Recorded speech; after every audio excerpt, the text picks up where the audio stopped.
and gentlemen. It's Friday, April 24th, 2020. I'm speaking today with Tim Moody, the CEO of Pan Global Resources, a company that I follow in the newsletters. Pan Global has a VMS discovery in Spain and the Iberian Pyrite Belt. They've already put out several pretty impressive holes, but really, what impresses me most about it is it's one of these stories where it doesn't look like it's a one-hole wonder. I mean, it's got the attributes that I consider most important in a discovery story, which essentially is that as data has been added, as drill holes have been added, as geophysical layers have been added, the target just continues to look stronger and larger. You'll notice that Tim and I are both little thumbnails on the side because I wanted Tim to highlight and share his screen with this really nice 3D diagram that he just put together. That's a combination of the drill holes and the geophysics. Can you walk us through this 3D and tell us what we should be seeing and what this is telling us, Tim? Yeah, thanks, Eric. So this picture is meant to complement the diagram that was in the news release that went out earlier this week with the drill results. So it's a view looking towards the southwest from just slightly above, looking down on the two downhole EM conductor plates, an upper one shown in the sort of pink colour and a lower EM conductor plate shown in yellow. And then there are the two IP sections over to the right of the screen, which is towards the west, cutting through the upper pink conductor plate. So, overall, Eric, you're right. It's every time we do something new here, the more we learn about this system, it just looks to get bigger and better. So, hopefully, it'll continue that way. So overall, the target is about 2 kilometres long now. So, and that's a combination of the geophysics work that we've done, the size of the gravity anomaly, and then some of the historical work by Exxon, which shows a mesomass mass conductor continuing about 1.9 kilometres, as well as some old IP data as well. So it's a big system. All the rocks are altered in every drill hole, and every drill hole has hit mineralisation so far. So it's a good start. So this picture really is just to try and give another view of where the drill holes are in relation to those conductor plates, and also where the conductor plates are in relation to the IP. And so the first thing I'd like to sort of highlight is that the drill holes at this stage are really concentrated in the upper sort of corner of this plate here, and most of the conductor anomaly is untested at this stage. You can see a very good coincidence with the IP as you go further to the west. And you're not in the strongest part of the plate. I mean, I think the downhole gives you some sense of where it's stronger and weaker. Yeah, the geophysicists told us at this stage the indications are the conductor is getting stronger towards the west, and it's open both to the west, which is in this direction, and also down dip. And that's also supported by the two IP lines. The westernmost IP line is a bit broader and stronger, but it's open to the south. We were unable to extend that line further to the south, so to try and close that anomaly off. So at this stage, it's Is it? Would it be worth? Do you think it's worth doing more IP, or does the IP tell you something definitive enough or different enough that it's worth running more IP lines, or do you think at this point it's just a matter of more holes and more downhole as you go? Well, I think the downhole EM it seems to coincide very well with the IP. I think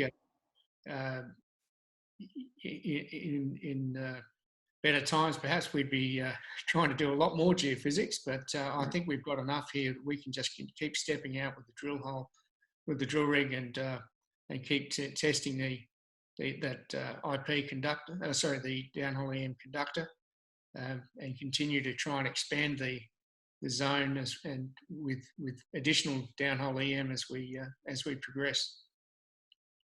And this, just to give people a sense, there's a couple of current or historical producers. I mean, very close actually to this project. One of them is basically on the other side of the property boundary to the east, but a couple of those. I mean, I think they all might have been a combination of open pit and underground.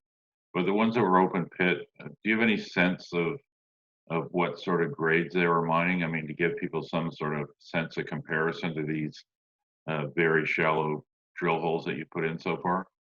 Yeah. So the nearest mine is the old Asnau Koyar mine and the Los Frailes mine. They're really just within 600 metres of our property.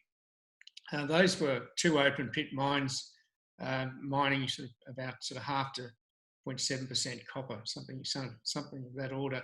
Grupo Mexico are now looking to go underground, and they're in the permitting stage at the moment. So we haven't seen their new resource and reserve figures, but at this stage, the massive sulfide looks a bit lower grade than what we're getting. So, and further to the east, of course, you've got Las Cruces, which is an open pit mine. It's a very high grade deposit. But they had 150 metres of cover, whereas what we've got is mineralisation now to within 5 metres of surface, which very, very different and a much easier situation than trying to dig 150 metres of cover before you reach the mineralisation.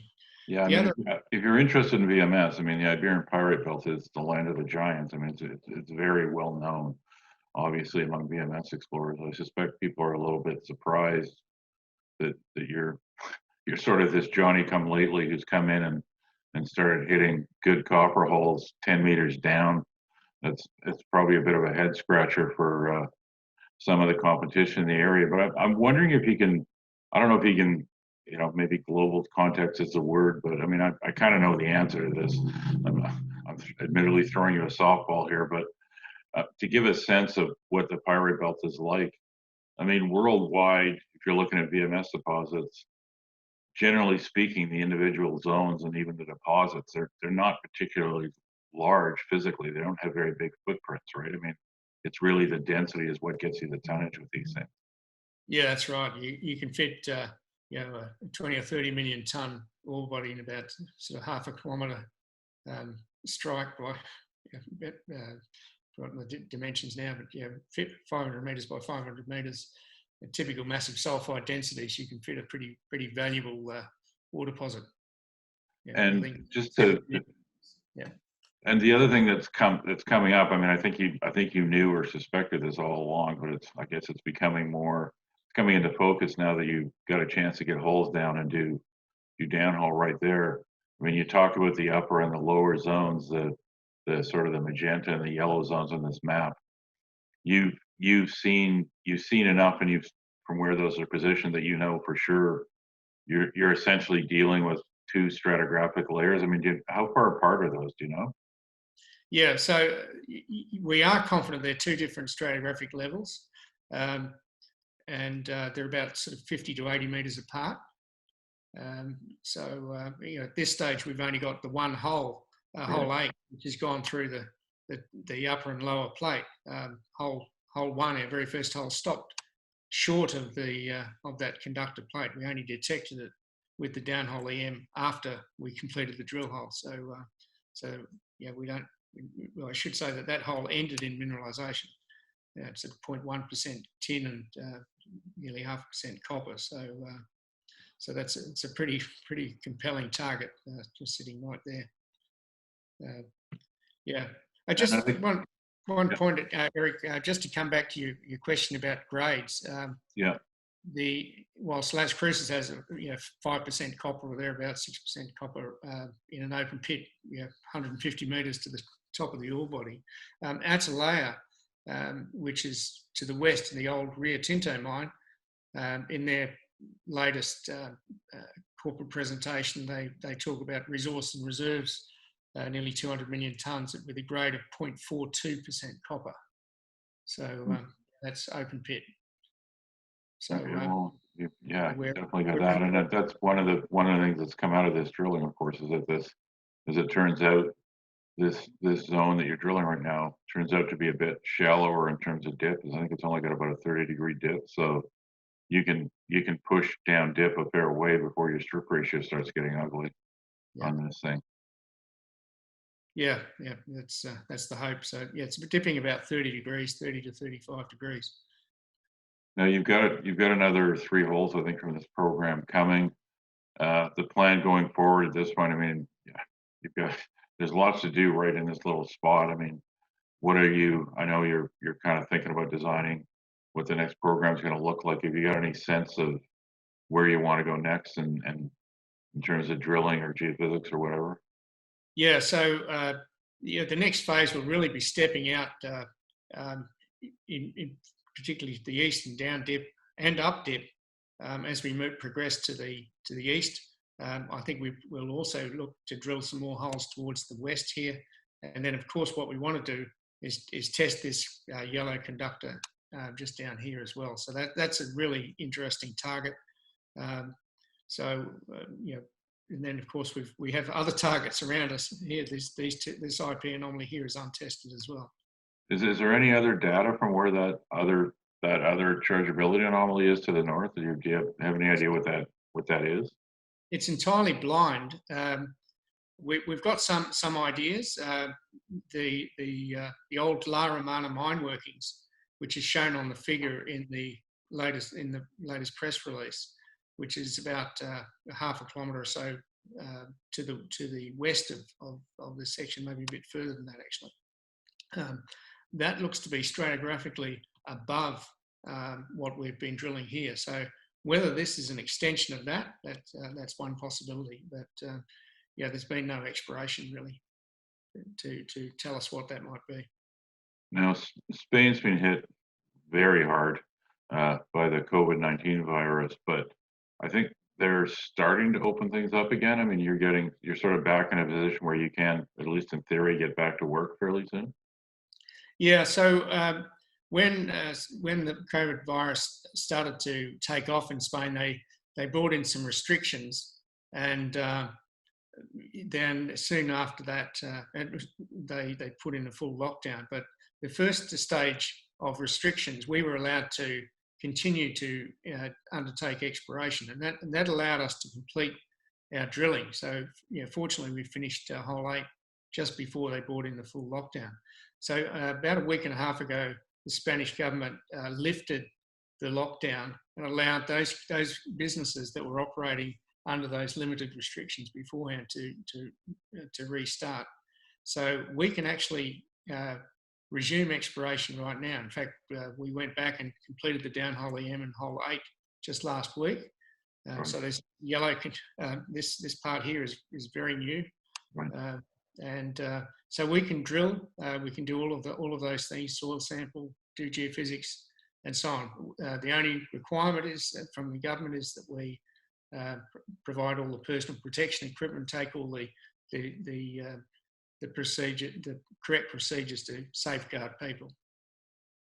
Okay, and just to give, I mean, I realize you got enough at La Romana to keep you busy for quite a while by the looks of it, but I still think it's important to point out to people that La Romana is only one of, well, several targets when you include this license that you just picked up that you're getting final application on.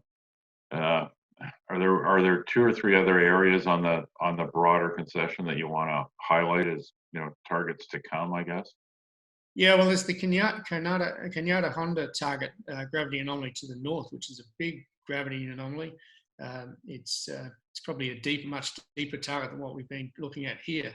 So that's something we'd like to go back to, and also just to the south of that, we defined a new target earlier this year. So Again, we haven't done much work on that because we've focused our attention very quickly on Laramana. But as you mentioned, in the adjacent property that we picked up last year, that's an excellent piece of real estate. We've got half a dozen large gravity anomalies there. There's an old drill hole with 9.5 metres at 1.5% copper that's was excellent. Last drill hole before they left the country. There's been no follow-up of that. That hole was drilled 30 years ago and sort of lost in the archives. So yeah, that's a really hot piece of ground. And as soon as that's granted, we want to be all over that. And the other thing, given the current interest in gold, just to the south of Cañada Honda, there's an old Roman mine tunnel, which previous sampling showed sort of 30 metres at 2 grams gold when they continuously channel sampled along the tunnel wall. We haven't quite replicated it, but we've got gold in that tunnel. We've got values up to 3 grams. That's something we might go back and have another look at as well to see if there's not something more significant in terms of gold. And what is that's not VMS? Is that something else? I think that's related to some thrust faulting. It's probably more of a mesothermal, regional metamorphic style of gold mineralisation. There is a bit of copper with it. There is a theory that the copper and gold is leakage from potential massive sulfide mineralisation. That's not unusual, and that's one aspect that adds. I guess, interest to the Cañada Honda target. Okay, and so I guess from here on out, I mean, there's another 3 holes coming. It's not lost on me, certainly, that one of those holes is in the direction where the conductor gets stronger. We'll leave it at that until the assays arrive, and then once you've got those, you'll just sort of finish designing the follow-up program and then get ready to get back to work there. That's the plan, essentially. That's the plan, Eric. Yes. Yeah. Okay. I know this is a great story. I mean, I know this is, everybody's looking at gold stocks, and so am I. But I've always been a fan of discovery because I think discoveries have their own momentum, even if it's not the metal du jour. If someone's got a true discovery, they tend to attract their own valuation, their own fans, and I think to me, it's pretty clear that Pan Global has got a real discovery in the world's premier VMS belt. There's a very long way to go on this thing. There's tons of room for this thing to get bigger. I assume, you're a pretty senior guy in the mining business, Tim. I mean, you were one of the top guys at RTZ. So I mean, you probably know everybody in the business. I assume you've been getting feedback since you put these holes out from some of your friends in the business. Yeah, I have. People liking what they're seeing. There's certainly quite a few people saying, well done. This wasn't meant to happen in the Pirate Belt. Finding mineralisation like this in such a well-explored area, finding these sorts of this sort of mineralisation so close to surface just wasn't meant to happen. Yeah, I think it's a great story, and you guys have done a great job. I mean, kudos to you and your team on finding this. I mean, I'm glad I own it, and I'm looking forward to more results going forward. Thanks for taking the time today, Tim. Sorry about the snafu yesterday when my dog ate the file. So I promise this time the recording will work properly, so we won't have to do a third take on this. It's Pan Global Resources. The symbol is PGZ on the Venture Exchange. You should really be paying attention because this is a real deal. This looks like a real discovery to me, and I think it's got a great future ahead of it. Thanks very much, Tim. Yeah, thanks very much, Eric. Okay.